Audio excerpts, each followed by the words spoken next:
ಎಲ್ಲರಿಗೂ ನಮಸ್ಕಾರಗಳು. ಶ್ರೀ ಸತ್ಯನಾರಾಯಣ ಸ್ವಾಮಿ ಪೂಜಾ ವಿಧಾನ ಮತ್ತು ವ್ರತದ ಮಹತ್ವ ಏನು ಅನ್ನೋದನ್ನು ತಿಳಿದುಕೊಳ್ಳೋಣ. ಹಿಂದೂ ಸಂಪ್ರದಾಯದಲ್ಲಿ ಅನೇಕ ಪೂಜೆ ವ್ರತಾಚರಣೆಗಳಿವೆ. ಯಾರ ಜೀವನದಲ್ಲಿ ಏನೇ ಕಷ್ಟ ಎದುರಾದರೂ ಅದು ನಿವಾರಣೆ ಆಗಲು ದೇವರ ಅನುಗ್ರಹ ಬೇಕೇ ಬೇಕು.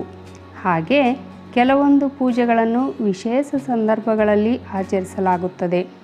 ಅವುಗಳಲ್ಲಿ ಸತ್ಯನಾರಾಯಣ ಸ್ವಾಮಿ ಪೂಜೆ ಕೂಡ ಒಂದು.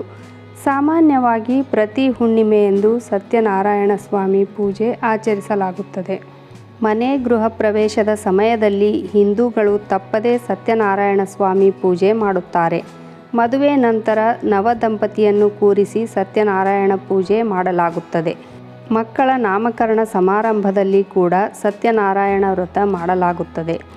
ಪೂಜೆಯನ್ನು ಯಾವುದೇ ತಿಂಗಳ ಶುಕ್ಲ ಪಕ್ಷದ ಶುಭ ಸಮಯದಲ್ಲಿ ಮಾಡಬಹುದು. ಆದರೆ ಏಕಾದಶಿ ತಿಥಿ ಹಾಗೂ ಹುಣ್ಣಿಮೆ ಸತ್ಯನಾರಾಯಣ ಪೂಜೆ ಮಾಡಲು ಸೂಕ್ತ ಸಮಯ. ಪ್ರತಿ ಹುಣ್ಣಿಮೆಯಂದು ಬಹುತೇಕ ದೇವಸ್ಥಾನಗಳಲ್ಲಿ ಸತ್ಯನಾರಾಯಣ ಪೂಜೆ ಮಾಡಲಾಗುತ್ತದೆ. ಸತ್ಯನಾರಾಯಣ ಭಗವಾನ್ ವಿಷ್ಣುವಿನ ಮತ್ತೊಂದು ಹೆಸರು. ವಿಷ್ಣುವಿನ ನಾರಾಯಣ ರೂಪ ಸತ್ಯದ ಅವತಾರ ಎಂದು ನಂಬಲಾಗಿದೆ. ಒಟ್ಟಿನಲ್ಲಿ ಸತ್ಯನಾರಾಯಣ ಎಂದರೆ ಸತ್ಯದ ಸಾಕಾರ ಎಂದು ಅರ್ಥ.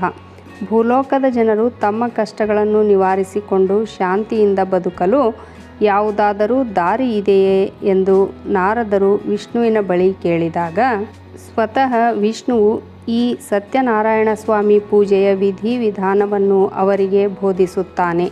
ಅಂದಿನಿಂದ ಜನರು ಸ್ವಾಮಿಯ ವ್ರತವನ್ನು ಆಚರಿಸುತ್ತಿದ್ದಾರೆ. ಸತ್ಯನಾರಾಯಣ ಪೂಜೆಗೆ ನಿರ್ದಿಷ್ಟ ಸಮಯವಿಲ್ಲ. ಆದರೆ ವಿಷ್ಣುವಿಗೆ ಹುಣ್ಣಿಮೆ ಪ್ರಿಯವಾದ ದಿನವಾದ್ದರಿಂದ ಆ ದಿನ ಪೂಜೆ ಮಾಡಿದರೆ ವಿಶೇಷ ಫಲಗಳು ದೊರೆಯುತ್ತದೆ. ಸತ್ಯನಾರಾಯಣ ಪೂಜೆ ಮಾಡಿದವರ ಮನಸ್ಸಿನ ಆಸೆ ಆಕಾಂಕ್ಷೆಗಳು ನೆರವೇರುತ್ತದೆ. ಆರಂಭಿಸುವ ಕೆಲಸಗಳು ಯಾವುದೇ ವಿಘ್ನವಿಲ್ಲದೆ ನೆರವೇರುತ್ತದೆ.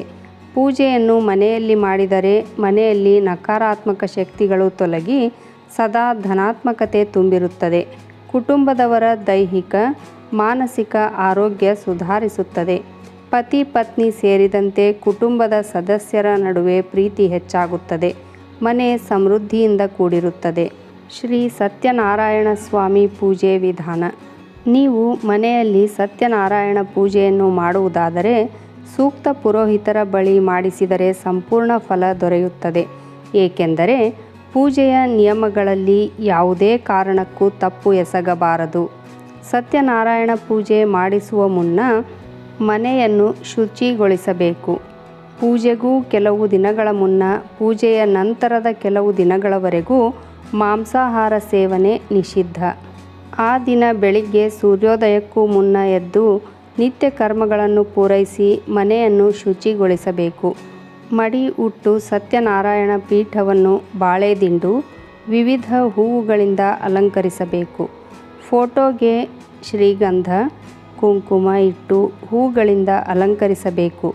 ವಿಘ್ನ ನಿವಾರಕ ಗಣೇಶನ ಪೂಜೆ ಮಾಡುವ ಮೂಲಕ ವ್ರತವನ್ನು ಆರಂಭಿಸಬೇಕು. ನಂತರ ನವಗ್ರಹಗಳ ಪೂಜೆ ಮಾಡಬೇಕು. ಧೂಪ ದೀಪ ಆರತಿ ನೈವೇದ್ಯದ ಮೂಲಕ ಸತ್ಯನಾರಾಯಣನನ್ನು ಪೂಜಿಸಬೇಕು. ನಂತರ ವ್ರತ ಕಥೆ ಕೇಳಬೇಕು. ಪುರೋಹಿತರಿಗೆ ದಾನ ನೀಡಬೇಕು. ಅಂದು ಮನೆಗೆ ಆಹ್ವಾನಿಸಿದ ಅತಿಥಿಗಳಿಗೆ ಸತ್ಯನಾರಾಯಣ ಪ್ರಸಾದ ನೀಡಿ ಊಟ ಬಡಿಸಿ ನಂತರ ಮನೆಯವರು ಪ್ರಸಾದ ಸೇವಿಸಿ ಊಟ ಮಾಡಬೇಕು. ಭಕ್ತಿಯಿಂದ ಶ್ರೀ ಸತ್ಯನಾರಾಯಣ ಸ್ವಾಮಿಯ ಪೂಜೆ ವ್ರತವನ್ನು ಮಾಡಿ ನಮ್ಮೆಲ್ಲ ಕಷ್ಟಗಳನ್ನು ಪರಿಹರಿಸಿಕೊಳ್ಳೋಣ. ವಿಡಿಯೋ ನೋಡಿದ ತಕ್ಷಣ ನನ್ನ ಚಾನಲನ್ನು ಸಬ್ಸ್ಕ್ರೈಬ್ ಮಾಡಿಕೊಳ್ಳ್ರಿ. ಹಾಗೆ ಒಂದು ಲೈಕ್ ಕೊಡೋದ್ರ ಜೊತೆಗೆ ಹೆಚ್ಚು ಜನರಿಗೆ ಈ ವಿಡಿಯೋವನ್ನು ಶೇರ್ ಮಾಡಿರಿ. ಧನ್ಯವಾದಗಳು.